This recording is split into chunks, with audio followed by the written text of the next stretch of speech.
আজকে আমরা মাদারীপুর থেকে এসেছি প্রিয় নেত্রী এবং খালেদা জিয়ার জানাজার উদ্দেশ্যে।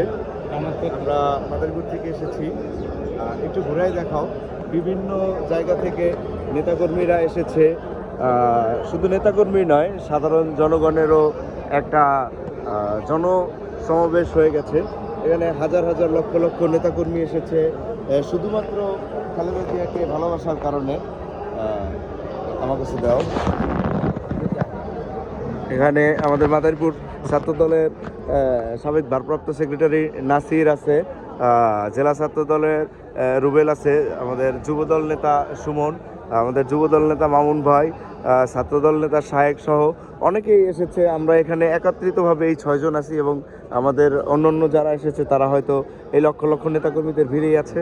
নাসির, তোমার কোনো অনুভূতি আছে ভাই? সংসদ ভবনের পশ্চিম প্লাজা, এখানে লক্ষ লক্ষ লোকের সমাগম হয়েছে। বেগম খালেদা জিয়াকে সাধারণ জনতা ব্যাপক ভালোবাসে। আপনারা দেখতে পাচ্ছেন সংসদ ভবনের পশ্চিম পাশে লক্ষ লক্ষ লোকের সমাগম হয়েছে। আমরা নামাজ আদায় করেছি, কিছুদিনের মধ্যে জানাজা হবে, আমরা জানাজায় অংশগ্রহণ করব। সুমন,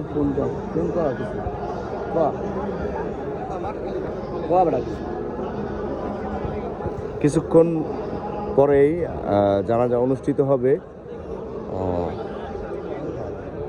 আসলে আজকে বলার কিছু নাই, সবাই আমরা দুঃখ ভারাক্রান্ত মন নিয়েই এখানে উপস্থিত হয়েছি। আমরা মাত্র জোহরের নামাজ শেষ করে জানাজার প্রস্তুতি নিচ্ছি।